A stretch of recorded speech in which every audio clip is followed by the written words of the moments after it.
మన జీవితంలో చాలా మార్లు, చాలా సందర్భాల్లో, చాలా స్థలాల్లో అనేకమైన సమస్యలు, అనేకమైన పరిస్థితులు మనల్ని కమ్ముకుంటాయి. వాటిని పరిష్కరించుకోవడం కొరకు ఎన్నో ప్రయత్నాలు చేస్తాం. వాటి నుంచి బయటకు రావడం కొరకు ఎన్నో విధాలుగా మనము సదవిధాలుగా ప్రయత్నం చేస్తా ఉంటాం. కానీ మన జీవితాల్లో వచ్చిన ఏ సమస్య ఎన్నడూ కూడా పరిష్కరించబడడం లేదు. అది రోగము కావచ్చు, అప్పు కావచ్చు, వ్యాధి కావచ్చు, లేకపోతే మరేదైనా సమస్య నీ జీవితంలో నేను కమ్ముకున్నది కావచ్చు. చాలా ప్రయత్నం చేశావు, చాలా సార్లు ప్రయత్నం చేశావు. ఎన్ని మార్లు నువ్వు ప్రయత్నం చేసినప్పటికీ నీ ప్రయత్నాలన్నీ కూడా విఫలమైపోయి నీ సమస్యగానే ఉన్నది, కానీ నీ సమస్య పరిష్కరించబడిన దాఖలాలు నీ జీవితంలో కనబడలేదు. దాని కొరకే స్నేహితుల దగ్గరికి వెళ్తున్నావు, మనుషుల్ని ఆశ్రయిస్తున్నావు, లేకపోతే నీ బంధువులను ఆశ్రయిస్తున్నావు, లేకపోతే వచ్చిన వ్యాధులను బట్టి వైద్యులను ఆశ్రయిస్తున్నావు, లేకపోతే కలుగుతున్నటువంటి శ్రమలను బట్టి నీకున్నటువంటి బంధువులను కానీ, స్నేహితులను కానీ, కుటుంబీకులను కానీ, ఆత్మీయులు కానీ వారి వద్దకు వెళ్ళి వారి సహాయం కోరుతున్నావు. కానీ వారు కూడా నీకు సహాయం చేస్తున్నారు, కానీ వారు ఒక పరిధి వరకు మాత్రమే చేస్తున్నారు.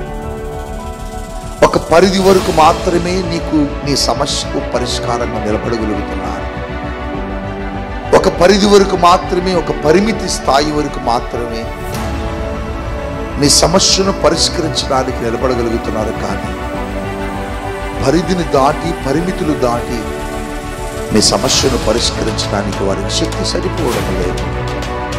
అందుకని అప్పుడప్పుడు నీ సమస్యలన్నీ సమస్యలుగా మిగిలిపోతున్నాయి, రోగములన్నీ రోగములుగానే మిగిలిపోతున్నాయి.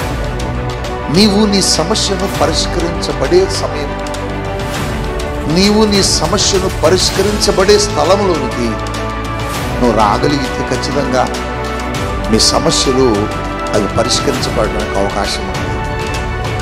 కానీ చాలామంది ఏం చేస్తున్నారంటే సమస్య పరిష్కరించబడే స్థలంలోకి రాకుండా సమస్యలు ఎక్కువ తెచ్చుకునే స్థలాలకు వెళ్తున్నారు.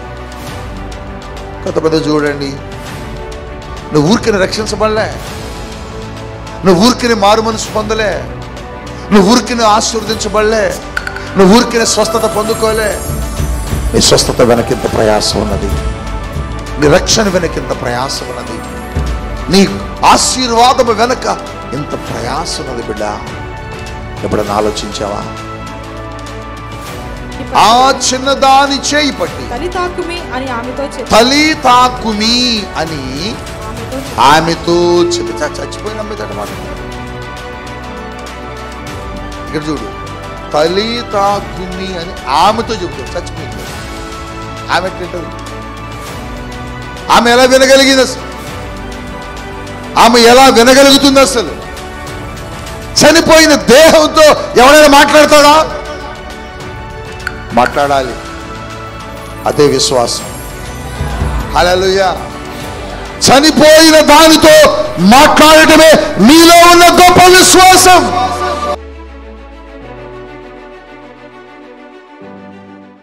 మన జీవితంలో చాలా మార్లు, చాలా సందర్భాల్లో, చాలా స్థలాల్లో అనేకమైన సమస్యలు, అనేకమైన పరిస్థితులు మనల్ని కమ్ముకుంటాయి. వాటిని పరిష్కరించుకోవడం కొరకు ఎన్నో ప్రయత్నాలు చేస్తాం. వాటి నుంచి బయటకు రావడం కొరకు ఎన్నో విధాలుగా మనము సదవిధాలుగా ప్రయత్నం చేస్తూ ఉంటాం. కానీ మన జీవితాల్లో వచ్చిన ఏ సమస్య ఎన్నడూ కూడా పరిష్కరించబడడం లేదు. అది రోగము కావచ్చు, అప్పు కావచ్చు, వ్యాధి కావచ్చు, లేకపోతే మరేదైనా సమస్య నీ జీవితంలో నిన్ను కమ్ముకున్నది కావచ్చు. చాలా ప్రయత్నం చేశావు, చాలా సార్లు ప్రయత్నం చేశావు.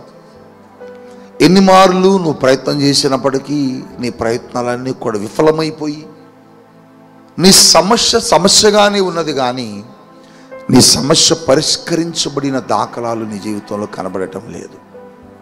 దాని కొరకే స్నేహితుల దగ్గరికి వెళ్తున్నావు, మనుషుల్ని ఆశ్రయిస్తున్నావు, లేకపోతే నీ బంధువులను ఆశ్రయిస్తున్నావు, లేకపోతే వచ్చిన వ్యాధులను బట్టి వైద్యులను ఆశ్రయిస్తున్నావు, లేకపోతే కలుగుతున్నటువంటి శ్రమలను బట్టి నీకున్నటువంటి బంధువులను కానీ, స్నేహితులను కానీ, కుటుంబీకులను కానీ, ఆత్మీయులు కానీ వారి వద్దకు వెళ్ళి వారి సహాయం కోరుతున్నావు.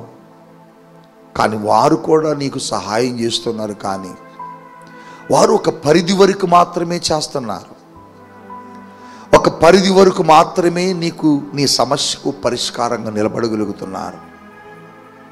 ఒక పరిధి వరకు మాత్రమే, ఒక పరిమితి స్థాయి వరకు మాత్రమే నీ సమస్యను పరిష్కరించడానికి నిలబడగలుగుతున్నారు. కానీ పరిధిని దాటి, పరిమితులు దాటి నీ సమస్యను పరిష్కరించడానికి వారికి శక్తి సరిపోవడం లేదు. అందుకని అప్పుడప్పుడు నీ సమస్యలన్నీ సమస్యలుగానే మిగిలిపోతున్నాయి, రోగములన్నీ రోగములుగానే మిగిలిపోతున్నాయి, వ్యాధులన్నీ వ్యాధులుగానే మిగిలిపోతున్నాయి, అప్పు కాడిగానే మిగిలిపోతా ఉన్నది. నెలకు 30,000, 40,000, 50, 60, 70,000, 80 లక్ష రూపాయలు, 2 లక్షలు సంపాదించే జీతగాండ్రులు కూడా మీలో ఉన్నారు. నువ్వెంత సంపాదించినప్పటికీ నీ సంపాదన అంతా కూడా ఏమైపోతుందంటే అలా వడ్డీలకు వెళ్ళిపోతుంది. అసలు అది అలాగే ఉండిపోతుంది నీ బాకీ. నువ్వు అనుకున్న దాన్ని తీర్చలేకపోతున్నావు, అనుకున్న దాన్ని నెరవేర్చలేకపోతున్నావు. నీ సమస్య ఎప్పుడు చూడు అది అలాగే ఉండిపోయింది. సమస్య ఏం పరిష్కరించబడడం లేదు. ఎందుకు నీ సమస్య అలాగే ఉండిపోయింది? చాలా చోట్లకు తిరిగావు, చాలామందిని ఆశ్రయించావు. యావత్తు ప్రపంచంలో ఈ దినాన ఏ వ్యక్తికైనా సమస్య లేదు అన్న వ్యక్తి ప్రపంచంలో లేనే లేడు. ఏదో ఒక సమస్య, ఆర్థిక సమస్య కావచ్చు, అనారోగ్య సమస్య కావచ్చు, శత్రు సమస్య కావచ్చు, ఇంట్లో ఉన్న పరిస్థితులు కావచ్చు, మరి ఏదైనా కావచ్చు. నీ జీవితంలో అవి పరిష్కరించబడక ఎక్కడ పరిష్కరించబడతాయా అని కొంతమంది అయితే హిమాలయాలకు వెళ్తున్నారు. హిమాలయాలకు వెళితే వారి సమస్యలు పరిష్కరించబడతాయని ఎదురు చూస్తున్నారు. కానీ సమస్య పరిష్కరించబడటం లేదు. సమస్య పరిష్కరించబడకపోగా వారి సమయం అంతా ఏమవుతుందంటే వ్యర్థమైపోతా ఉంది. బంధువుల దగ్గరికి వెళ్తూ ఉంటాం. మనకి ఏదైనా కష్టం వచ్చినప్పుడు, ఇబ్బంది వచ్చినప్పుడు, ఇరుకొచ్చినప్పుడు, సమస్య వచ్చినప్పుడు ఈ సమస్యని మీరు పరిష్కరించండి, సహాయం చేయండి ఏదైనా అని అడగడానికి ప్రయత్నిస్తూ ఉంటాం. కానీ వారు కూడా ఏదో 1, 2, 3 మాటలు చెప్పి మనల్ని ఏదో సంతృప్తి పరచడానికి ప్రయత్నిస్తారే తప్ప సమస్యను శాశ్వతమైన పరిష్కారములకు వారు నడపలేరు. ఈ దినం పరిశుద్ధాత్మ దేవుడు నీతో చెబుతున్నాడు. ఈరోజు పరిశుద్ధాత్మ దేవుడు నీతో ఒక మాట చెప్పి వెళ్ళడానికి ప్రయత్నిస్తున్నాడు. ఏమిటా మాట అంటే, నీవు నీ సమస్యను పరిష్కరించబడే సమయం, నీవు నీ సమస్యను పరిష్కరించబడే స్థలంలోనికి నువ్వు రాగలిగితే ఖచ్చితంగా మీ సమస్యలు అవి పరిష్కరించబడడానికి అవకాశం ఉంటుంది. కానీ చాలామంది ఏం చేస్తున్నారంటే సమస్య పరిష్కరించబడే స్థలంలోకి రాకుండా సమస్యలు ఎక్కువ తెచ్చుకునే స్థలాలకు వెళ్తున్నారు. కొంతమంది చూడండి, ఏదో చేతబడి చేస్తారు, ఏదో మాంత్రిక శక్తులను ఉపయోగిస్తారు వాళ్ళ మీద. వారేం చేస్తారంటే వాటిని పోగొట్టుకోవడం కోసం మరొక మాంత్రికుడి దగ్గరికి వెళ్తారు. అవి అసలే శరీరం మీద ఉన్నదే మాంత్రిక శక్తులు, చేతబడి శక్తులు. వాటి నుంచి ఉపశమనం పొందుకోవడానికి, లేకపోతే వాటి నుంచి విడుదల పొందుకోవడానికి మనుషుడు ఏం చేస్తాడంటే మరొక మాంత్రికుడిని ఆశ్రయిస్తాడు. ఆ మాంత్రికుడు ఏం చేస్తాడు, ఏదో 4 మాటలు చెప్పి కొంత డబ్బు తీసుకొని నీకు ఇలా చెయ్యి నీకు తప్పనిసరిగా విడుదల దొరుకుద్దని చెబుతాడు. ఖచ్చితంగా వాడు ఏం చెబుతాడో దాన్ని మనం చేస్తాం. కానీ ఆ సమస్య శాశ్వతముగా ఎన్నడూ కూడా పరిష్కరించబడట్లా. మనం పెట్టే పరిశుద్ధాత్మ తైలాభిషేక స్వస్థత ఆరాధనలకు 1000 మంది ప్రజలు వస్తున్నప్పుడు మేము గమనిస్తుంది ఏంటంటే, వారు స్వస్థత ఆరాధనకు వస్తారు, మరల ఇంటికి వెళ్ళిన తర్వాత మరల మాంత్రికుల దగ్గరికి కూడా వెళ్తూ ఉంటారు. వారి శరీరాలకి కట్టే తాళ్ళు కావచ్చు, ఒంటికి చుట్టుకొని వచ్చే తాయిత్తులు కావచ్చు, అవి గమనిస్తూ ఉంటాం మేము. పరిశుద్ధాత్మ దేవుడు మాకు చెబుతూ ఉంటారు, ఈ వ్యక్తి పలానా చోటుకి వెళ్ళింది, ఈ వ్యక్తి మీద ఈ దెయ్యం ఉన్నది, ఈ వ్యక్తి మీద ఈ శరీరములో ఈ వస్తు రూపములో, లేకపోతే ఈ యొక్క శరీరములో, ఈ తలలో, లేకపోతే ఈ హెయిర్లో, లేకపోతే డ్రెస్సులో, లేకపోతే వాచ్లో, ఈ ఉంగరములో, వేసుకున్నటువంటి చెప్పుల్లో కూడా దురాత్మ ఉన్నాడు అని పరిశుద్ధాత్మ దేవుడు మాకు బోధిస్తూ ఉంటాడు. అందుకని అప్పుడప్పుడు కొంతమంది శరీరాలు బలహీనమైపోయి దెయ్యాలు పట్టి బాధపడుతున్నప్పుడు వారి ఒంటి మీద నుంచి ఆ వస్తువును బయటకు తీసేసినప్పుడు చూడండి, వెంటనే వారు రిలీఫ్ అవ్వటం మనం గమనిస్తూ ఉంటాం. హల్లెలూయా. అసలే సమస్య, అసలే బాధ, అసలే దుఃఖం అయితే అక్కడికి వెళ్ళి మరీ ఎక్కువగా తెచ్చిపెట్టుకుంటున్న వారు చాలామంది ఉన్నారు. కొంతమంది అయితే వైద్యుల వద్దకు వెళ్తారు, ఏదో రోగమని, ఏదో సమస్యని, ఏదో బాధని. మనం వెళ్ళేది ఒక జబ్బు కొరకైతే వాడు 100 జబ్బులు చెబుతాడు. నీకు ఇది ప్రారంభమైంది, నీకు ఇది ప్రారంభమైంది, నీకు ఇది తక్కువైంది, నీకు అది తక్కువైందని ఒక లిస్ట్ మన ముందు పెడతాడు. వాస్తవంగా మనకి ఏదో ఒక చిన్న జ్వరం వచ్చో, లేకపోతే జలుబు చేసో, ఏ కడుపు నొప్పి వచ్చో వెళ్తాం. కానీ వాడేం చేస్తాడంటే 99 రోగాలు దానికి అటాచ్ చేసి అక్కడ పెడతాడు. ఆ స్కాన్ అంటాడు, ఈ స్కాన్ అంటాడు, రకరకాలైనటువంటి ప్రయోగాలు చేస్తాడు. ఒకదాని కోసం వెళితే, ఒక ఉపశమనం కోసం వెళితే, ఒకదాని నుంచి విడుదల కొరకు వెళితే డాక్టర్ ఏం చేస్తాడు, మరి ఎక్కువగా రోగాలు ఉన్నాయని చెప్తాడు. నిజమా కాదా తెలియదు, కానీ వాడు మాత్రం ఖచ్చితంగా రకరకాల టెస్టులు మాత్రం చేస్తాడు.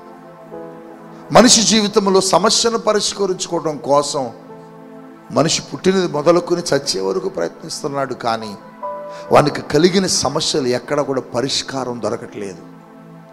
వాడికి కలిగి ఉన్న బాధలు ఎక్కడ కూడా పరిష్కారం దొరకక మనుష్యుడు అరులు కాచి ఎదురు చూస్తున్నాడు, తిరుగుతున్నాడు, ప్రయత్నిస్తున్నాడు. లేచినది మొదలుకొని పరుండుకునే వరకు కూడా ఎక్కడ వాడి సమస్యకు పరిష్కారం దొరుకుద్దని చెబితే అక్కడికి దూరమైన ప్రయాణం చేస్తున్నాడు. వేల రూపాయలైనా ఖర్చు పెడుతున్నాడు. మన సంఘంలో ఒక సహోదరుడు ఉన్నాడు. ఆ సహోదరుడు తాగుతాడు. ఆ సహోదరుడికి త్రాగే అలవాటు. ఎంతమంది చెప్పినా వినడం లేదు. ఎంతమంది అతన్ని మార్చాలని ప్రయత్నించినా అతన్ని మార్చలేకపోయారు. ఆఖరికి ఏం చేశారంటే హైదరాబాద్ పట్టణంలో ఒక హాస్పిటల్లో జాయిన్ చేశారు. కౌన్సిలింగ్ చేస్తారట. వారికి కొన్ని విషయాలు చెబుతుంటారట. ఏం జరుగుద్దంటేనట, వారు ఖచ్చితంగా ఆ మందు ప్రభావాన్ని మానే అవకాశాలు ఉంటాయని చెబుతున్నారు. వాస్తవం ఏంటంటే ఏది కూడా ఒక వ్యక్తి బలహీనతను మార్చలేదు. ఆ వ్యక్తి మార్పు చెందితే తప్ప ఆ పరిస్థితి నుంచి బయటికి రావడం కష్టం. తీసుకొని వెళ్ళారు, డబ్బులు లక్షల రూపాయలు ఖర్చు పెట్టారు. ఉపయోగం దొరికిందంటే దొరకదు కూడా. ఎక్కడెక్కడికో తిరిగితే ఉపయోగం దొరకదు. నీ సమస్యను శాశ్వతముగా పరిష్కరించి దేవుని దగ్గరకు నువ్వు రాగలగాల. హల్లెలూయా, హల్లెలూయా. దావీదు ఒక చాలా అద్భుతమైన మాటను కీర్తన 5వ అధ్యాయంలో 11 చూడండి. నిన్ను ఆశ్రయించు వారందరూ సంతోషించుదురు. దేవునికి స్తోత్రం చెబుతారు. ఒకసారి ఎవరిని ఆశ్రయిస్తే సంతోషం, ఎవరి దగ్గరకు వస్తే సంతోషం.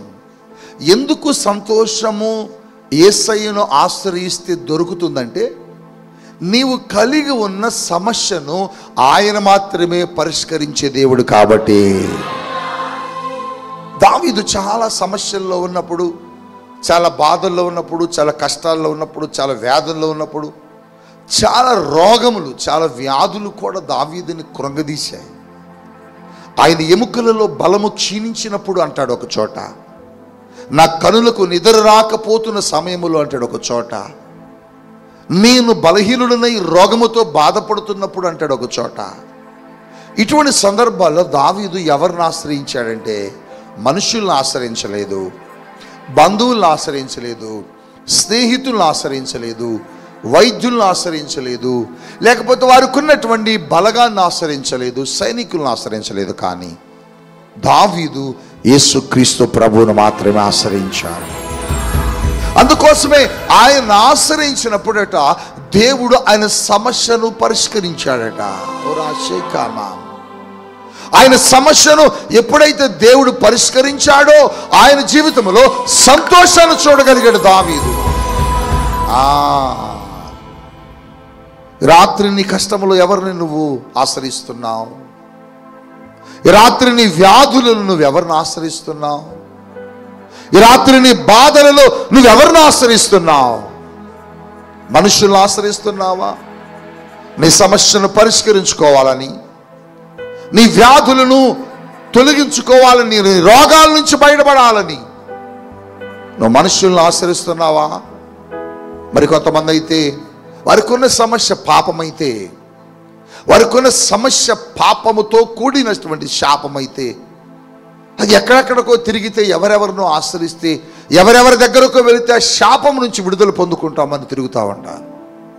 పలానా చోటకు వెళ్ళి కాలు నడకన మెట్లెక్కితే నీ శాపం పోద్దని కొందరు చెబుతారు.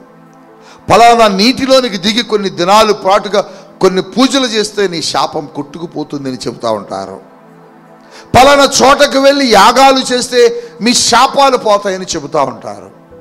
నిజంగా మనిషి జీవితంలో శాపం పోవాలన్నా, పాపం పోవాలన్నా అది ఏ మనుష్యుడి దగ్గరకు వెళితే దొరికేది కాదు, పోయేది కాదు. కానీ ఆ పాపమును పోగొట్టుట కొరకు పరిశుద్ధుడైన యేసుక్రీస్తు ప్రభు రక్తమును కనుక ఆశ్రయిస్తే ఆ వ్యక్తుల యొక్క పాపము నుంచి విడుదల పొందుకోగలుగుతారు.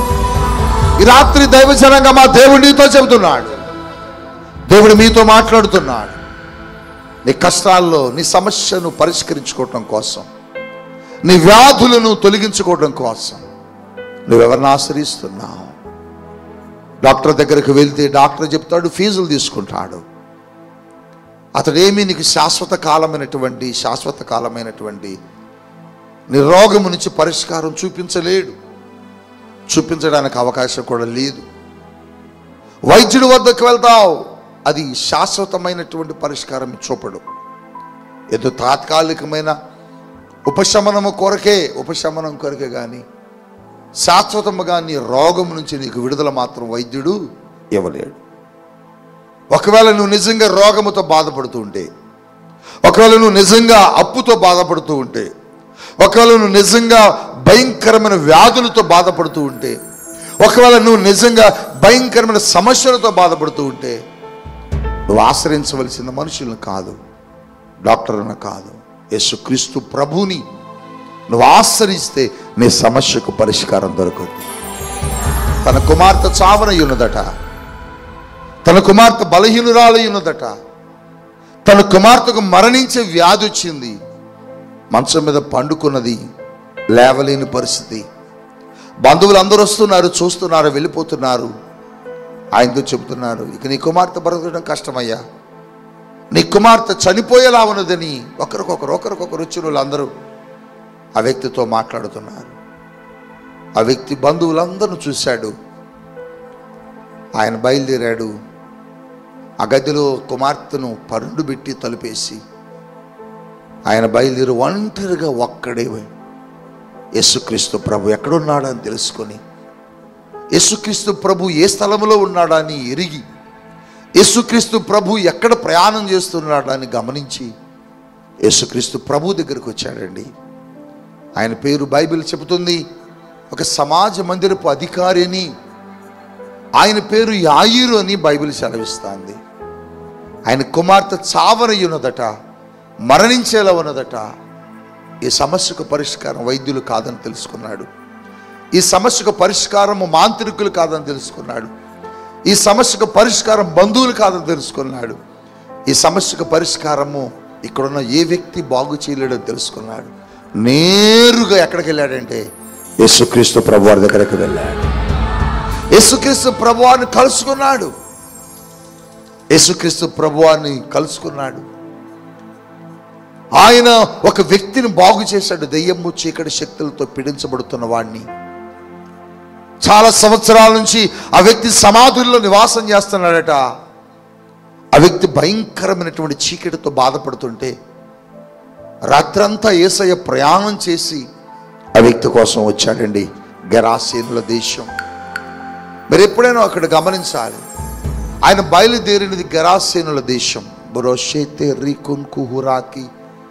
గెరాసేనుల దేశానికి ఎందుకు వస్తున్నాడంటే ఒక వ్యక్తిని బాగు చేయడానికి వస్తున్నాడు, ఒక వ్యక్తిని స్వస్థపరచడానికి వస్తున్నాడు, ఒక వ్యక్తికి విడుదల ఇవ్వడానికి వస్తున్నాడు, ఒక వ్యక్తిని చీకటి నుంచి, దెయ్యపు చీకటి దురాత్మల సమూహాల నుంచి విడిపించడానికి వస్తున్నాడు. చూసారా ఆయన ప్రయాణానికి ఎన్ని ఆటంకాలు కలిగాయో. ఆ రాత్రి ఆ ధోని వెళ్ళనివ్వడంలే, ఆ ధోని ప్రయాణము జరగనివ్వడంలే. ఆ ధోనిలో శిష్యులు ఉన్నారు. ఆయన ఆ తలనట అమరభాగమును పెట్టుకుని నిద్రిస్తున్నాడట. ఓ ప్రియ దైవ జనాంగమా, ఒక వ్యక్తిని బాగు చేయటానికి యేసయ్య బయలుదేరితే అపవాది ఎంత భయంకరంగా అడ్డగిస్తున్నాడు. నీ జీవితంలో కూడా నీకు రక్షణ రాకుండా, నీ జీవితంలో కూడా నీకు మారు మనసు కలగకుండా, నీ జీవితంలో కూడా నీకు స్వస్థత కలగకుండా, నీ జీవితంలో కూడా నువ్వు మందిరానికి రాకుండా, నీ జీవితంలో కూడా నువ్వు దేవుని అద్భుతం పొందుకోకుండా సాతానుడు ఎన్నిసార్లు ప్రయత్నించి ఉంటాడో. ప్రతి ప్రయత్నాన్ని దాటుకొని, ప్రతి ప్రయత్నాన్ని ఛేదించి యేసయ్య నీ దగ్గరకు రాబట్టి ఇక్కడకు నువ్వు రాగలిగావు. హల్లెలూయా. ఒకవేళ యేసయ్య గనుక నీ దగ్గరకు రాకపోతే, ఒకవేళ యేసు ప్రభు నిన్ను దర్శించి ఉండకపోతే, ఒకవేళ యేసు ప్రభు గనుక నీ దగ్గరకు రాకుండా ఉన్నట్లయితే రోజు నువ్వు మందిరంలో ఉండేదానివి, ఉండేవాడివి కాదు. నీ రక్షణ వెనక ఎన్ని ఆటంకాలు యేసయ్య అధిగమించాడు ఒకసారి ఎప్పుడన్నా ఆలోచించావా? నీ స్వస్థత వెనక ఎన్ని ఆటంకాలను యేసయ్య అధిగమించి వచ్చి నిన్ను బాగు చేశాడు ఎప్పుడైనా నువ్వు గమనించావా? నిజమే, నువ్వు స్వస్థత పొందుకున్నావు, మేలు పొందుకున్నావు, రక్షణ పొందుకున్నావు, ఆశీర్వదించబడ్డావు, ఒక ఉన్నతమైన స్థితికి వచ్చావు. సాతానుడు ఒప్పుకుంటాడా? సాతానుడు ఒప్పుకోడు. సాతానుడు చూస్తూ కూర్చుంటాడా? కూర్చోడు. సాతానుడు నీ ఆశీర్వాదాన్ని అడ్డగించడానికి ఎన్ని మార్లు ప్రయత్నించి ఉంటాడు. నీ స్వస్థతను జరగకుండా సాతానుడు ఎన్ని మార్లు అడ్డగించి ఉంటాడు. నువ్వు రక్షణ పొందకుండా సాతానుడు ఎన్ని మార్లు నిన్ను అడ్డగించి ఉంటాడు. వాడు అడ్డగించిన ప్రతిసారి యేసయ్య ఏం చేశాడు తెలుసా? దాన్ని అధిగమించి దాన్ని దాటుకొని నీ దగ్గరకు వచ్చాడు. ఆ రాత్రి కూడా తన ప్రయాణంలో యేసయ్యను అక్కడికి వెళ్లకుండా గెరాసేను దేశం సాతానుడు ఎన్నో రీతులుగా వాడుకున్న ప్రయత్నం వాడు చేశాడు. వాడిని వెళ్లకుండా, యేసయ్యను కదలకుండా, ఆ ధోని క్షేమంగా వెళ్లకుండా పడగొట్టాలని ప్రయత్నం చేశాడు. యేసయ్య ఏం చేశాడు తెలుసా? ఆ సముద్రమును, ఆ గాలిని, ఆ తుఫానును గద్దించి బంధించి గెరాసేను దేశంలోకి ఆయన చేరుకున్నాడు. గట్టిగా నీ జీవితంలో కూడా అంతే. నువ్వు ఊరికిని రక్షించబడలే, నువ్వు ఊరికిని మారు మనసు పొందలే, నువ్వు ఊరికిని ఆశీర్వదించబడలే, నువ్వు ఊరికిని స్వస్థత పొందుకోలే. నీ స్వస్థత వెనకింత ప్రయాసం ఉన్నది, నీ రక్షణ వెనకింత ప్రయాసం ఉన్నది, నీ ఆశీర్వాదము వెనక ఇంత ప్రయాసం ఉన్నది బిడ్డ. ఎప్పుడన్నా ఆలోచించావా? పరిశుద్ధాత్ముడు నీతో సూటిగా మాట్లాడుతున్నాడు. ఏ మాటలు నా హృదయములు సిద్ధపరచుకుని వచ్చినవి కావివి. ఇక్కడ నిలబడినప్పుడు పరిశుద్ధాత్మ దేవుడు నీతో మాట్లాడుతున్న మాటలే. అయితే యేసయ్య ఆ గెరాసేను దేశంలో కాలు పెట్టి ఆ వ్యక్తిని బాగు చేశాడు. ఆయన సమస్యను పరిష్కరించాడు. ఆ వ్యక్తి జీవితంలో ఉన్న చీకటిని తొలగించాడు. అక్కడి నుంచి ఆయన స్టెప్ వేయబోతూ ఉండగా, ఆయన ప్రయాణం వేరు దిక్కుకు వెళ్ళబోతూ ఉండగా యాయీరు వచ్చి యేసుతో అంటున్నాడు, అయ్యా నా కుమార్తె చనిపోయేలా ఉంది, నా కుమార్తె మరణకరమైన వ్యాధితో బాధపడుతుంది, నువ్వు నా కుమార్తె మీద చేతుల నుంచి రుబోషేంద్రాక. చూడండి, నీవు నా కుమార్తె మీద చేతులుంచి. బా అంటే యేసయ్య చేతుల్లో స్వస్థత ఉన్నదని, ఆయన చేతుల్లో ఆశీర్వాదం ఉన్నదని, ఆయన చేతుల్లో బలమైనటువంటి కార్యాలు జరుగుతాయని తెలుసుకొని యేసయ్య దగ్గరకు వచ్చి చెప్తున్నాడు, నా బిడ్డ మీద నువ్వు చేతులుంచితే నా కుమార్తె స్వస్థత పొందుద్ది. రాయా అని నా సమస్యను పరిష్కరించయ్యా, నాకున్న సమస్యను నువ్వు నాయన చూడయ్యా అని యేసయ్యతో తన సమస్యను చెప్పి తన సమస్యను పరిష్కరించుకోవటం కొరకే యేసుని తీసుకుని వెళ్తున్నాడు. ప్రియ దైవ జనాంగమా, రాత్రి నీకున్న సమస్యలు ఎప్పుడైనా నా సమస్యను పరిష్కరించడానికి రండి యేసయ్యా అని ఎప్పుడైనా యేసయ్యను నీ ఇంట్లోకి ఆహ్వానించిన దాఖలాలు ఉన్నాయా? ఎప్పుడైనా నీ సమస్యను యేసయ్యతో చెప్పి నా సమస్యను పరిష్కరించు ప్రభువా అని నువ్వు చెప్పిన దాఖలాలు ఎప్పుడైనా ఉన్నాయా? లేదు. నీకు సమస్య రాగానే మీ నాన్నకు ఫోన్ చేస్తావు, నీకు సమస్య రాగానే మీ అక్కకు ఫోన్ చేస్తావు, నీకు సమస్య రాగానే మీ బాబాయికి ఫోన్ చేస్తావు, నీకు సమస్య రాగానే మీ బంధువులకు ఫోన్ చేస్తావు. ఏం చేయమంటావు, ఈ సమస్య వచ్చింది, ఏం చేస్తే బాగుంటుందని అడుగుతావు. నీకు తెలియని సంగతి ఏంటంటే వాళ్ళు కూడా నీ వంటి మనుషులే, వాళ్ళు కూడా నీలాంటి వారే. వారు కూడా సమస్య వచ్చినప్పుడు వారు కూడా ఏం ఆలోచన చేయాలి అర్థం కాదు వాళ్ళకు కూడా. అటువంటి సమయంలో వాళ్ళు ఏం చేస్తారంటే వాళ్ళకు తోచిన ఆలోచన నీకు చెబుతారు, వాళ్ళకు తోచిన సలహా నీకు చెబుతారు. అది మనిషి ఆలోచన కనుక అది నెరవేరడం కష్టమవుద్ది నీ జీవితంలో. ఆ సమస్య పరిష్కరించబడడం కష్టమైపోద్ది. అందుకని మనుషులను కాదు నువ్వు ఆశ్రయించాల్సింది, కుటుంబీకులను కాదు నువ్వు ఆశ్రయించాల్సింది.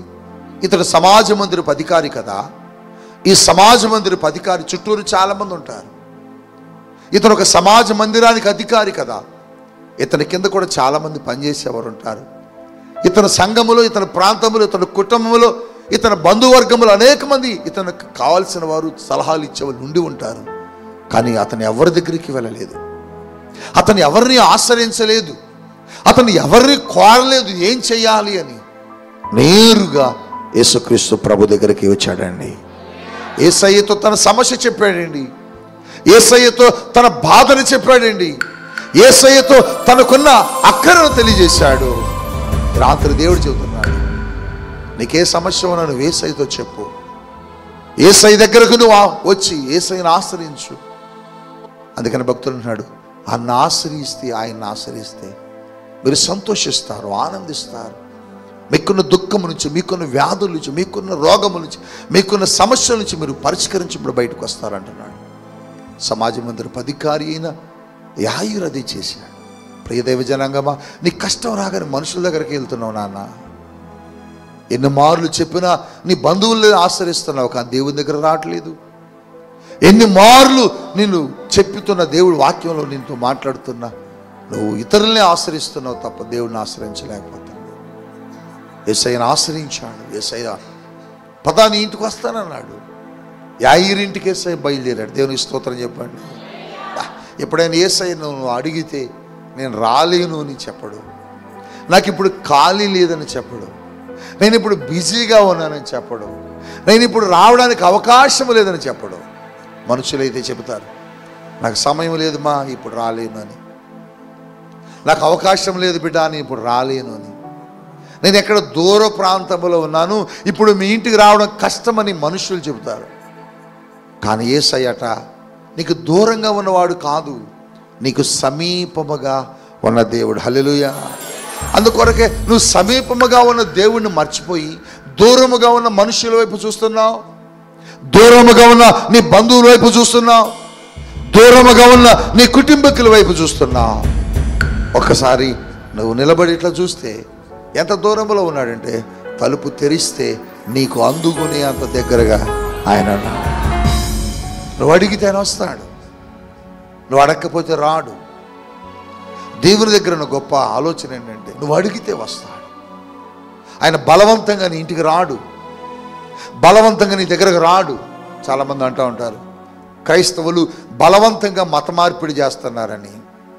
ఆయన ఎప్పుడు ఏ వ్యక్తిని బలవంతముగా ప్రభు దగ్గరికి రమ్మని కోరడు. ఒకవేళ బలవంతంగా ఆయన కోరేవాడైతే తలుపు నెట్టుకొని ఇంట్లోకి వెళ్ళిపోవాలి. ఆ తలుపు దగ్గర ఎందుకు ఉండేవాడు? ఆ తలుపు దగ్గర కొడుతున్నాడట. ఎందుకు కొడుతున్నాడు? నువ్వు తీస్తే లోపలికి వద్దామని. ఆయన బలవంతంగా రాలేడా? రాగలడు, కానీ ఆయన స్వభావం అది కాదు.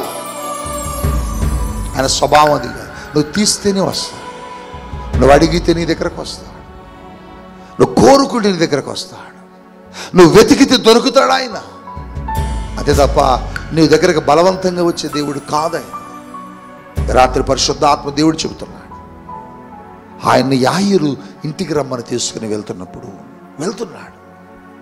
మార్గ మధ్యంలోకి వెళ్ళగానే కొంతమంది తన ఇంటి నుంచి పరిగెత్తు యేసుక్రీస్తు ప్రభుని తీసుకుని వచ్చే లోపే నీ కుమార్తె ఏమైపోయింది? చనిపోయింది. బా, బ్యాడ్ లక్ అని చెబుతున్నారట, so sad అంటున్నారట, just miss అంటున్నారట.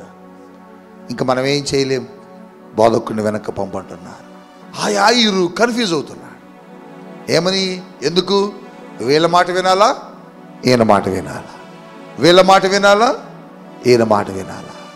Confuse అవుతుంటే యేసయ్య వారిని నువ్వు చూడొద్దు. అసలు నువ్వే ఆలోచనతో వచ్చావు, ఏ ఉద్దేశంతో వచ్చావు, ఏ ఆలోచనతో వచ్చావో, ఏ సమస్య పరిష్కరించుకోవాలని ఇక్కడికి వచ్చావో నువ్వు నన్ను తీసుకుని వెళ్ళు.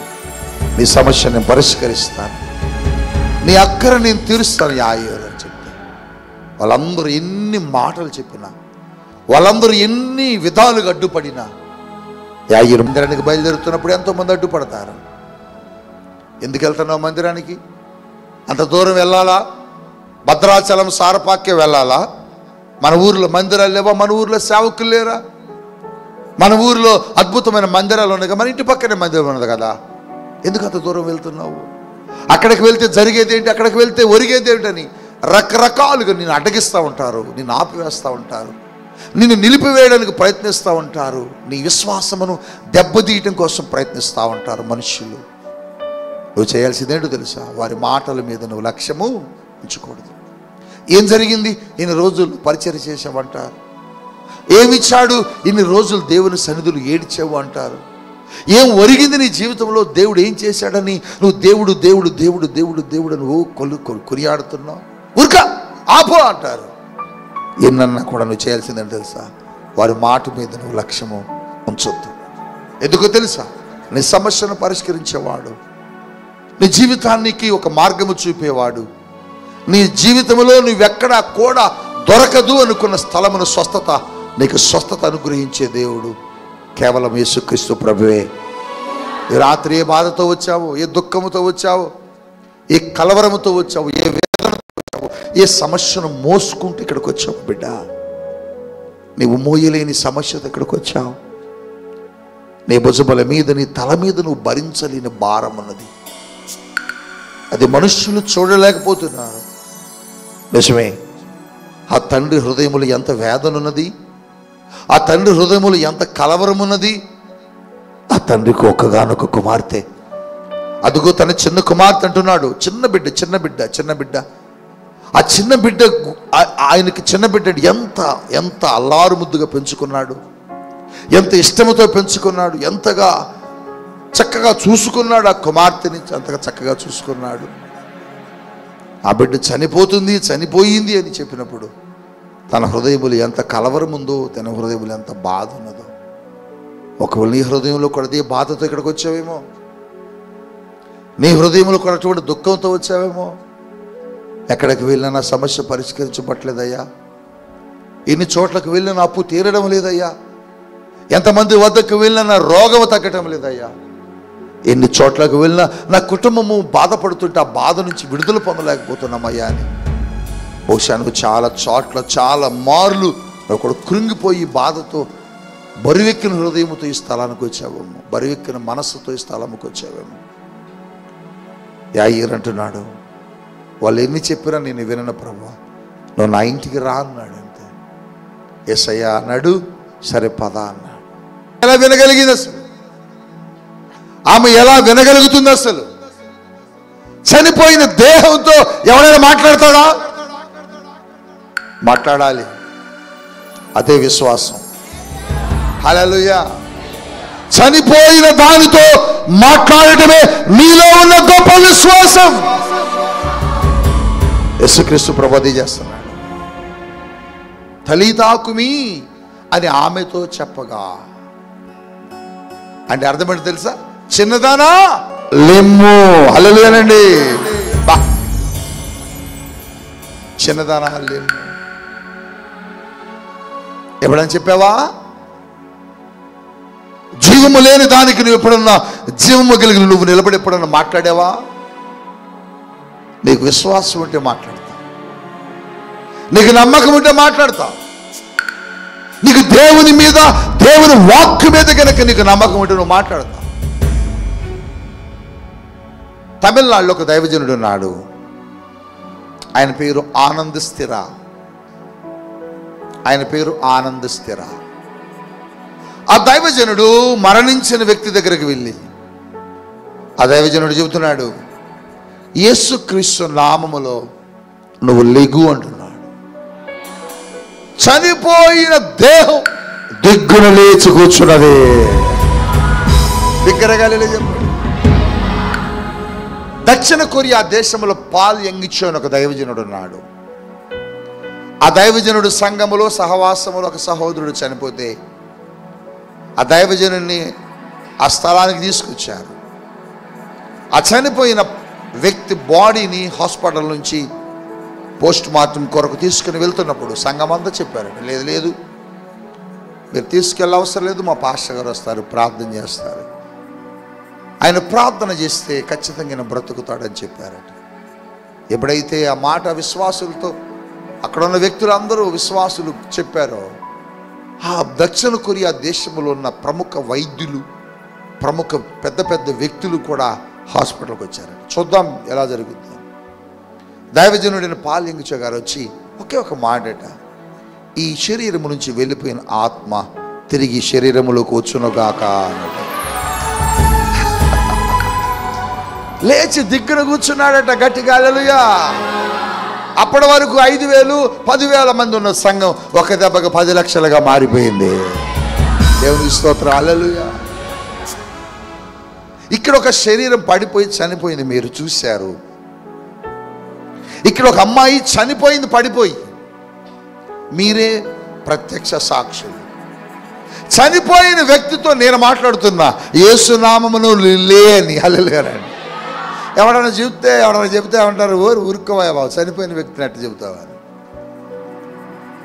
మీరు ఎంతమంది కళ్ళతో చూశారు ఆ రోజు, నిజంగా ఆశ్చర్యం. నాకు కూడా దేవుడు చెప్పినప్పుడు దేవుని స్తుతించాను, నేను దేవుని ఘనపరిచాను.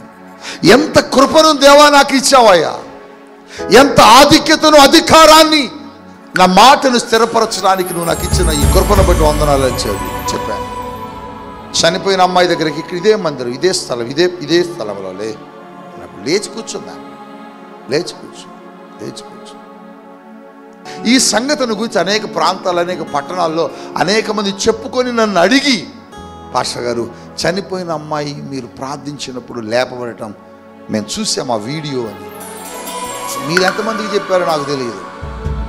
రాత్రి ఎందుకు ఈ మాట జ్ఞాపకం చేస్తున్నానంటే, ఆ వ్యక్తి దగ్గరికి వెళ్ళి ఆ బిడ్డను లేపాడు. ఏ సమస్యతో యేసు దగ్గరికి వచ్చాడో, ఏ సమస్యను పరిష్కరించుకోవడం కొరకు వచ్చాడో ఆ సమస్యను పరిష్కరించుకున్నాడు ఆ వ్యక్తి. రాత్రి ఎందుకు ఈ మాట మీకు జ్ఞాపకం చేస్తున్నాడు పరిశుద్ధాత్మ దేవుడు అంటే, నీ సమస్యల కొరకు నువ్వు ఎక్కడికి వెళ్తున్నావు, నీ రోగముల కొరకు పరిష్కరించుకోవాలని ఎక్కడ తిరుగుతున్నావు, ఎక్కడెక్కడికో తిరిగితే నీ సమస్య బహుశా పరిష్కరించబడకపోవచ్చు. నువ్వు యేసయ్య దగ్గరకు వస్తే, నువ్వు యేసయ్యను ఆశ్రయిస్తే యాయీరులాగా నీ జీవితంలో ఉన్న ప్రతి సమస్య, ప్రతి రోగమును నీ జీవితంలో పరిష్కరించబడుతాయి. అందుకోసమే దావీదు తన కష్టాల్లో, తన బాధల్లో, తన ఇరుకుల్లో, తన వ్యాధుల్లో, తన రోగముల్లో శత్రువులు తను తరుముతున్నప్పుడు, శత్రువు తను వెంటాడుతున్నప్పుడు, శత్రువు తను చంపాలని ప్రయత్నిస్తున్నా ప్రతిసారి తన సమస్యను పరిష్కరించుకోవడం కొరకు ఎక్కడికి వచ్చాడంటే దేవుణ్ణి ఆశ్రయించాడు. ప్రియ దైవ జనాంగమా, నీ సమస్యలను పరిష్కరించుకోవటం కోసం, నీ శత్రువు కలిగి చేసే వ్యాధుల నుంచి, నీ శత్రువు వేసే బాణముల నుంచి నువ్వు తప్పించబడి నీ సమస్యను పరిష్కరించుకోవడం కోసం నువ్వు ఎక్కడికి రావాలంటే ప్రభువైన యేసుక్రీస్తును ఆశ్రయించాలి. నిజమే కాదు? ఆవిడ కనాను స్త్రీ అని బైబిల్ చెప్పింది కదా. ఒకరోజు యేసయ్య తురుసీదోను ప్రాంతానికి వెళ్ళినప్పుడు అక్కడికి ఒక సహోదరు వచ్చింది. తన కుమార్తెకు దెయ్యం పట్టిందని, తన కుమార్తె చావనయ్యున్నదని, తన బిడ్డ బతుకు భయంకరముగా పాడైపోతుందని యేసయ్యను ఆశ్రయించింది. మనం చూస్తాము మత్తయి సువార్తలో, దేవుని యొక్క వాక్యములో ఆ మాటలు మనకు కనబడతాయి. యేసు అంటున్నాడు, నేను మీ కొరకు రాలేదమ్మా, నేను మిమ్మల్ని బాగు చేయడానికి రాలేదమ్మా అంటున్నప్పుడు ఆవిడ చాలా అద్భుతమైన సమాధానం యేసు ప్రభుకి ఇచ్చింది. ఆ సమాధానానికి యేసు ప్రభు అట ఆశ్చర్యపోయాడట. హల్లెలూయానండి. యేసయ్య ఆశ్చర్యపోయే వంటి భక్తి చేస్తుంది, యేసయ్య ఆశ్చర్యపోయే సమాధానం ఇస్తుంది, యేసయ్యనే ఆశ్చర్యపరిచే విశ్వాసం ఆమెలో కనబడతారు. నీకు కూడా అటువంటి విశ్వాసం కాదు. నువ్వు అనాలా, నా దేవుడు నా జీవితంలో చెయ్యలేని కార్యం అంటూ ఏది ఉండదు, నా ప్రభు నా జీవితంలో నెరవేర్చలేని కార్యం అంటూ ఏది ఉండదని నువ్వు ప్రభుతో చెప్పాలి. ఎప్పుడైతే ఆ మాట చెప్పిందో అయ్యా కుక్క పిల్లలకు కూడా యజమానుని బల్లల వైపు, యజమానుని చేతుల వైపే కదా చూసేది. నువ్వు తప్ప మాకెవరు సహాయం చేస్తారు? నువ్వే అలా అంటే మాకెవరిస్తారు ప్రభా? నువ్వే అలా అంటే మేము ఎవరి వైపు చూడాలి ప్రభు అని ఆ సహోదరి ఎప్పుడైతే అడిగిందో, ఎప్పుడైతే చెప్పిందో, ఎప్పుడైతే మాట్లాడిందో, యేసయ్య అన్నాడు, నీ విశ్వాసము నీ బిడ్డను స్వస్థపరిచింది వెళ్ళు అని చెప్పినప్పుడట, ఏ గడియలో ఏ సమయంలో ఆవిడతో ఆ మాట చెప్పాడు. ఇంటికి వెళ్ళి చూసేటప్పటికి ఆ క్షణంలోని తన బిడ్డ స్వస్థపరచబడ్డది. రాత్రి ప్రియ దైవ జనాంగమా, పరిశుద్ధాత్మ దేవుడినితో చెబుతున్నాడు, తన సమస్య పరిష్కరించుకుంది. నేను అనుకుంటున్నాను చాలా చోట్లకి తిరిగి ఉంటుంది కానీ సమస్య పరిష్కరించబడలా. చాలా మందిని ఆశ్రయించి ఉంటుంది కానీ సమస్య పరిష్కరించబడలా. చాలామంది దగ్గరకు వెళ్ళింది, సమస్య పరిష్కరించబడలా. కానీ యేసు దగ్గరికి వచ్చింది, సమస్య పరిష్కరించబడ్డది. అలాగనే 12 సంవత్సరాల రోగముతో బాధపడుతున్న వ్యక్తి కూడా యేసు ప్రభు దగ్గరికి వచ్చింది. వైద్యుల దగ్గరికి వెళ్ళట ఎన్నో, అక్కడ రాయబడి ఉంటుంది, ఎన్నో తిప్పల పడి అని ఉంటుంది. అసలు ఎన్ని తిప్పల పడిందో, ఎన్నిసార్లు డాక్టర్ల దగ్గరికి వెళ్ళిందో, ఎంతమందిని ఆశ్రయించిందో, ఎన్ని రిపోర్ట్లకు డబ్బులు కట్టిందో. ఎవరి దగ్గరికి వెళ్ళినా ఆవిడకి స్వస్థత మాత్రం రాలేదు, విడుదల దొరకలేదు, శరీరం బాగుపడలేదు. ఎవరో చెప్పారు, నీ బోటు ఎవరో చెప్పారు, యేసు ప్రభు దగ్గరికి వెళ్ళమ్మాయి, యేసయ్య బాగు చేస్తాడు. దీని అర్థం ఏంటి చెప్పండి? అంటే మనం అందరం ఏం చెప్పాలి? సువార్త చెప్పాలని అర్థం. చెప్పండి, ఎవరు ఏం చెప్పాలి? ఎక్కడో ఒకరికి ఏదో ఒక రీతిగా నువ్వు చెప్పే మాట వారికి ఉపయోగపడింది. ఎప్పుడు చెప్పారో తెలియదు, ఆ రోజే చెప్పారని ఏం చెప్పటం. అక్కడ ఎప్పుడో చెప్పారు, ఎందుకు తిరుగుతున్నావు అక్కడిక్కడికి? నువ్వు యేసు ప్రభు దగ్గరికి వెళ్తే ఆయన నిన్ను బాగు చేస్తాడు. కానీ కలిసిన ప్రతి ఒక్కరు అదే మాట చెబుతున్నారు. ఆఖరికి అనిపించింది ఆయన ఎక్కడుంటాడని వెతికింది, ఆయన ఎక్కడుంటాడని గమనించింది, ఆయన ఎక్కడుంటాడని అన్వేషించి ఒక రోజున ఆయన ఆ మార్గం గుండా వస్తున్నాడని కనుగొన్నది. హల్లెలూయా. అన్వేషించాలి దేవుణ్ణి.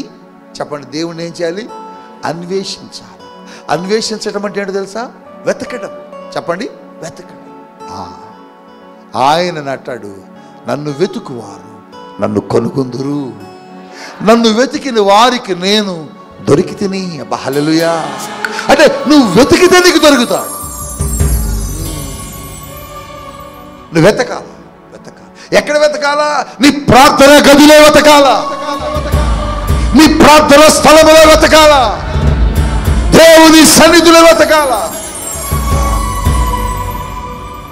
ఆవిడట రాజమార్గముల్లో వెతికిందట, సంత వీధుల్లో వెతికిందట, అక్కడ దొరకల. దొరకవలసిన చోట దొరికాడు ఆవిడకు. ఎవరికి? తన ప్రియురాలైన సంగమునకు. రాత్రి పరిశుద్ధాత్మ దేవుడు చెబుతున్నాడు, పట్టుకున్నది, వెతికింది. యేసయ్య వస్తున్నాడని తెలుసుకుంది. తన వస్త్రపు చెంగు ముట్టితే చాలు అనుకుంది. బా, ఏ విశ్వాసం, ఏమి నమ్మకం, ఎంత అద్భుతమైన విశ్వాసములో తన భక్తి జీవితం ఉందో చూడండి. ఎప్పుడు వెళ్ళాల దేవుని దగ్గరికి? వాక్యాలు వినలే, ప్రసంగాలు వినలే, ఉపవాసాలు లేదు, బాప్తిస్మ లేదు, రక్షణ లేదు, మారు మనస్సు లేదు, ఏమీ లేవు. కానీ ఆవిడ చేసింది ఏంటంటే, యేసయ్యను పట్టుకుంటే నాకు స్వస్థత వస్తుంది. స్వస్థత ప్రభువు నమ్ముకున్న వాళ్ళకే కాదు, ప్రభువుని ఎరిగి ప్రభుతో జీవించే వాళ్ళకే కాదు.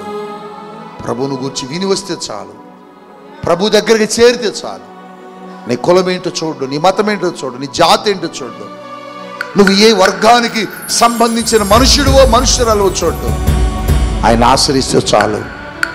నీకు స్వస్థతనిస్తాడు, సంతోషాన్ని ఇస్తాడు, ఆనందాన్ని ఇస్తాడు, నీకున్న సమస్యను పరిష్కరిస్తాడు.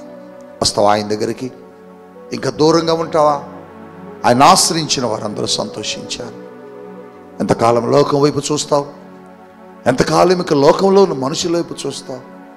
ఎంతకాలం ఇక లోకములో ఉన్న వ్యక్తుల వైపు ఆశ్రయిస్తావు?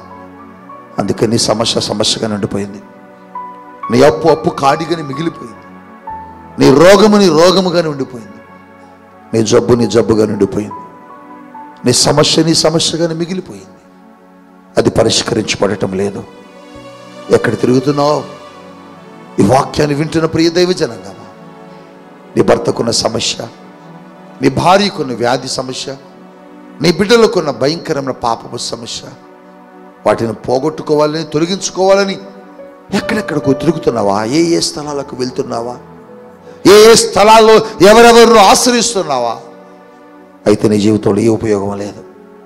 ఈ రాత్రి అయినా యేసు నీ దగ్గరికి వస్తానయ్యా, నిన్ను ఆశ్రయిస్తానయ్యా, నీ దగ్గరికి వచ్చేవారు సంతోషిస్తారని, నిన్ను ఆశ్రయించిన వారిని సంతోషపడతావని కీర్తన 5:11 నువ్వు మాట్లాడుతున్నావు. తండ్రి, ఈ రాత్రి నీ దగ్గరకు వస్తున్నానని నువ్వున్న స్థలములు మోకరించి 2 చేతులు పైకెత్తి, ఈ లైవ్లో ఉన్నవారు కూడా మీరున్న స్థలములు మోకరించి చేతులు పైకెత్తి, నువ్వే సమస్యతో ఉన్నావు, ఎన్ని చోట్లకు తిరిగావు నీ సమస్య పరిష్కరించబడాలని, ఎక్కడెక్కడికి తిరిగావు నీ సమస్య పరిష్కరించబడాలని, ఎవరెవరిని ఆశ్రయించావు నీ సమస్య పరిష్కరించబడాలని, ఎవరెవరి దగ్గరికి వెళ్ళి చేతులు ఎత్తుకున్నావు నీ సమస్య పరిష్కరించబడాలని.